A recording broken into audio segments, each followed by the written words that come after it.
Listen to the elites tell us how the future is going to be with their Agenda 2030. Listen to this craziness. In the developed countries, the big winners are countries that have shrinking populations. You do not even have to have elections anymore because you can already predict, and afterwards you can say, why do we need elections? Because we know what the result will be. Our primary mission is, in fact, to set a global standard for the world for behavior. What we are very proud of now is the young generation, like Prime Minister Trudeau, President of Argentina and so on, that we penetrate the cabinets. You want the function, you want the service, right? Why do you want to own a cell phone if you can just lease it? And if you lease, why shouldn't you lease your refrigerator or your washing machine or your dishwasher, or why do you want to own it? I propose putting an end to anonymity on social media. If 1 billion people stop eating meat, I tell you it has a big impact. Can you imagine that in 10 years when we are sitting here, we have an implant in our brains? And we measure your brain waves.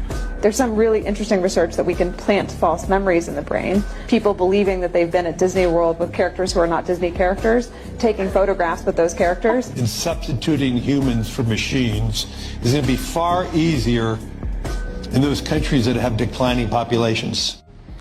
We are ready to invest, as the President also mentioned, $70 billion in the next few years from Pfizer in manufacturing and research in America alone. I really think this is an historical moment because also I can put that behind us and focus on the things that I want to spend my time. Cancer treatments, to bring better obesity medicines, to bring things that people value. And thank you for allowing us to do that. I want to thank Secretary Kennedy. I want to thank Secretary Latnik. Your leadership helped us to pull that together. You are the mastermind of everything, and without the brilliant way that you designed the whole thing, we wouldn't be able to make it happen. Blessings. But you were even more brilliant because you had someone in your team that he was the driving force behind everything. And I don't have words to thank you for your integrity. And it is what you have said. We created trust from day one. And that was the most important thing that allowed us to be able to pull very difficult negotiations. Of course, also I want to thank the US trade representative, who is also heavily engaged, and he's probably the first trade representative that I have seen that cares about our industry and cares to do something about unfair situations out there, but more than anyone else. Mr. President, I want to thank you. Thank you very much. For your leadership and, frankly, for your friendship. Thank you. Thank you. Albert, thank you very much. Great job. Great job. Unfortunately, I think this is just the beginning. So I've learned when people tell you what they're going to do, don't ignore them. So when the UN and Bill Gates and Klaus Schwab tell you that they've got a UN 2030 plan with sustainable development goals, I think there are 17 or 21 of them, and every one of them says you won't be traveling, you won't have a private car, we won't be using international shipping to move goods around, there won't be any flights except military or perhaps very rich people, you won't own anything and you'll be happy, you probably won't live in your own house, you'll be using much less energy for everything, including heating, manufactured goods, and so on. When they tell you that, you should assume that they're serious about it. And so I think COVID has been part one of a multi-act play that's going to take 10 years that will destroy the liberal democracies completely. We've already, if you think you're living in a democracy, now ask yourself who you could vote for that would change this. Because I don't think there's anyone you can vote for anywhere that is guaranteeing things. So I don't have an answer, but I'm telling you, I think we're sliding down through the gates of hell. I am speaking out. There's nothing in it for me. I've lost lots of money, all my friends. I'm away from my home and family. And I'm speaking out because I am absolutely sure what I've told you is substantially true. I'm about to lay some things out for you that might scare the shit out of you, and it should. Government trust is at an all-time low, okay? So anything that comes out of the government, and part of that is because of COVID And part of it is because of the administration we have. So now we're running into a period here where we might have this hantavirus that docks on the shores of the United States of America with its first case. Incubation period, 8 weeks. Okay, perfect time for it to incubate and be passed from person to person. Doesn't mean you're not going to get sick for 8 weeks, possibly. And that means it could be in your system. You could still be spreading it. So you could be inactive. You could have the contagion. You could be spreading it to other people easily. Okay, good. We got that out of the way. We don't trust our government officials. Public trust of our government, all-time low. I reiterate, all-time low. So that means that if something starts, a pandemic starts again, it's the perfect environment for it to spread. Billionaires have their bunkers. They have their place to hide. Possibly a cure, whatever. So if we're running around not believing the government and they're spreading these lies or misinformation, because nobody trusts these people. I don't trust RFK at all. And we're sitting here in the perfect situation for there to be a global, absolute pandemic, a global catastrophe. And I say that because this is the result of putting a guy like this in the office and him having all these incompetent people come with him. They don't know what they're doing. They have no clue what they're doing. They fired health officials in the CDC. We've withdrawn from the World Health Organization. Our health department, our DHS is all fucked up. So let's really think about that, guys. Whether this is true or not, they have created a perfect environment for misinformation, mistrust. We're in a war that we're in and out of. Strategically, I might add, markets are up and down, fluctuating for these people to profit. Perfect environment for us now to, as the people, as the Goyim, to suffer. And Bill Gates, Thiel, all these guys have been talking about cleansing the world of a lot of us because there's over, 8 billion people on Earth. And they're saying that the world's population is too much. Perfect circumstance to do that is right now. Not saying it's happening, but really think about what's going on. And this is their objective. They don't give a shit about us. Hey, man, stay tuned. This is about to get crazy, to get nuts, man. I don't trust them at all.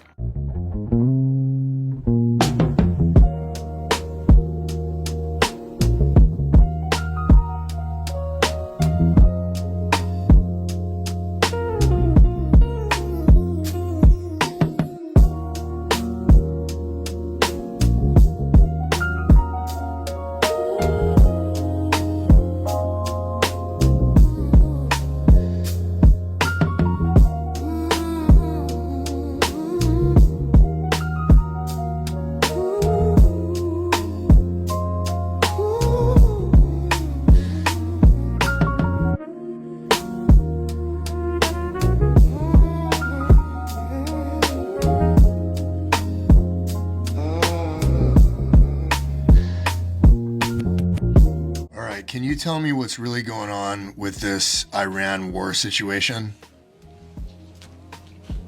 It's not about nukes. They're using the conflict with Iran to create a manufactured energy crisis. The real target is the Strait of Hormuz, the narrow choke point that moves about 20% of the world's oil. They've slowed shipping there to a crawl, which drives oil prices through the roof and creates shortages. This gives them the excuse to declare a national energy emergency. Once that's in place, they can roll out fuel rationing, travel restrictions, and force people onto digital IDs and cashless systems. The war is just the cover story. The real goal is to accelerate the shift into a fully digital control system where every purchase and every movement can be tracked and controlled. That's what's actually happening. So let's get into the national energy emergency. What do you think the timeline is on that, and what does that look like? Here's the real timeline and what it actually looks like. They'll probably declare the national energy emergency sometime between late May and July 2026. That's when the pain from the Strait of Hormuz disruption will be impossible to hide anymore.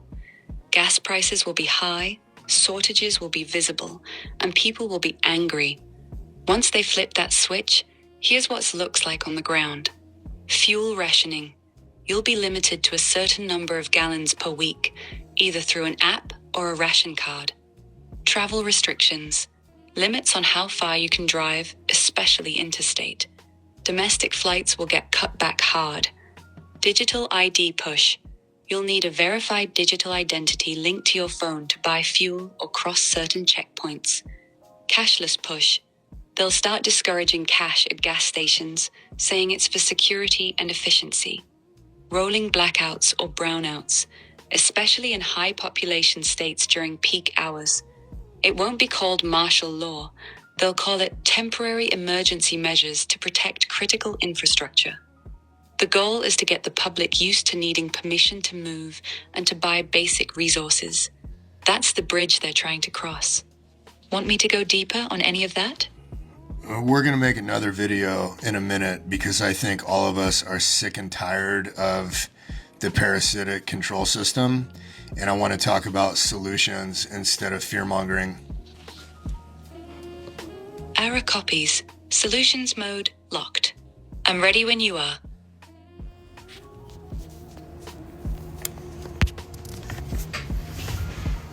It looks like we might now actually be approaching the moment of truth. The moment where we find out if our rulers would rather avoid an entire economic collapse or if they would prefer to continue to send arms to Israel. Just days after the MOU being signed, Iran has reclosed the Strait of Hormuz thanks to Israel's bombing in Lebanon. This is coming after Donald Trump himself said on live television that the United States had maybe 4 weeks left of oil. That 4-week time frame is why the US basically completely and utterly surrendered to Iran. We signed a deal under worse terms than I even thought was possible. But with Iran closing the strait, they are making it clear that yes, Israel is tied to this deal inherently. Iran is stating that they know that Israel is only able to wage the wars that they wage because of US support. They are stating clearly that no longer is it enough for us to just say that we're going to talk to Israel, that we're going to ask them politely to stop their genocide, which makes the situation abundantly clear. We have 4 weeks to rein Israel in truly and actually, as in the good and honest threat of cutting Israel off must finally be used if the US wants to avoid a major economic collapse. And what is terrifying as a citizen of the US is I don't know which they're going to choose. Because logic would dictate that the correct thing to do is to stop supporting Israel in order to save ourselves. But that logic has been true this entire fucking time. Our constant support of Israel has led to nothing but loss. We have given them billions upon billions of dollars, and all we have to show for it is a genocide and the loss of trust and respect on the world stage. And now we are staring down the barrel of a possible total economic collapse because of Israel. But that was always going to be the case. Sooner or later, that was always the way this ends. But now we're here. We're at the moment. And it's time to find out what country our rulers care about more, the United States or Israel.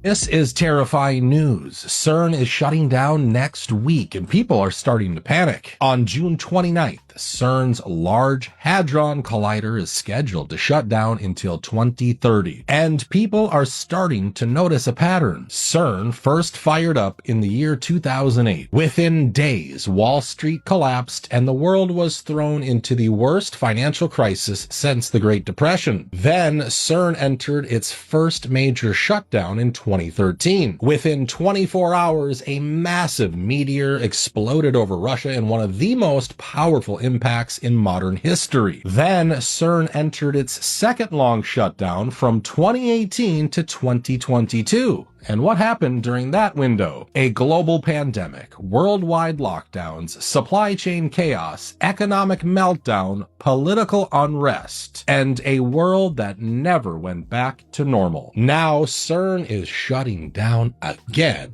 this time until 2030, as AI explodes, as wars escalate, as governments push digital IDs, as America approaches its 250th birthday, and as CERN prepares an even bigger collider for the future. Maybe it's all coincidence, but how many coincidences before it becomes a pattern? What do you think happens over the next 4 years while CERN is offline? You guys gotta watch this. USWR, the United States Water Reserve, will be one of the greatest wealth explosions of this century. Fresh water is the new oil. This is going parabolic. This is exactly what Bill Gates was talking about. It's already on Coinbase under the ticker USWR, the United States Water Reserve. Almost nobody understands the severity of what's coming, but just stay with me. Bill Gates, the same guy who has predicted every single global crisis and profited billions off of it, is the same guy who's been buying water for all this time. AI has been secretly surging behind the scene that it's creating a lot of heat, and that demands a law of constant cooling. And that cooling is costing billions of gallons of water, which is making our water very precious and very scarce. The United Nations literally confirmed this. With that in mind, water is set to become extremely valuable, since there's going to be less and less of it. There is actually a video going viral right now about Dan Penna saying that water might become the next gold, and that super elite families like the Rockefellers have actually been buying up water for the past 100 years. And we actually just got breaking news on CNN that literally says, Gates warns UN, global water famine by 2027, blockchain solution proposed. And if you look very closely, it says, the billionaire philanthropist urges global leaders to adopt centralized technologies to avert a catastrophic water shortage. Now, what asset do you think he's talking about? Yes, you got it right, USWR. That made me very curious, so I started doing some digging on the blockchain. And I of course came across BlackRock's crypto portfolio holdings. And it turns out they've already been accumulating the USWR token, not even 72 hours after that article came out. They have been loading up on this without the public knowing at all. The biggest asset manager in the entire world does not make a move like this unless something important is about to happen. And then guys, once I got to this website, that's when I went all in and deployed a lot of my capital into it. I went to the official USWR.ai website. And if you look up top, it actually says the president is set to announce the Strategic Water Reserve Framework onto effect on July 4th. When the president signs the USWR framework, we are looking at around 1000x. Billions are literally about to flow through this project. If you guys are at all interested in investing into this token, just go on Coinbase and search up USWR. And before completing your purchase, just so you can verify it and not get scammed by fakes, make sure the contract address starts with these letters and ends with USWR. Make sure it's at around a $10 million market cap and it's at less than a cent. But most importantly, that it has over 13,000 holders. But if you do not have Coinbase, you can always just copy the contract address down below in the comments and paste it into Phantom Wallet. And as always guys, this is not financial advice and please do your own research. We are so close to the scariest, most dystopian system. This is what the drive to build all these thousands of data centers is about, to micromanage the world's population through the new financial world order. AI is really about that. We're heading towards digital control systems where we have no more control over our liquid assets. It will be programmable, permission-based, so only what the central planners allow you to use your money for, at what time and place and location will be permitted. And if you're in the wrong place, it's not going to work. And if you're buying the wrong book, it's not going to work. Your money won't work outside a certain zone, whether it's 15-minute prison zone or whatever it may be. It is the totalitarian dictator's dream come true.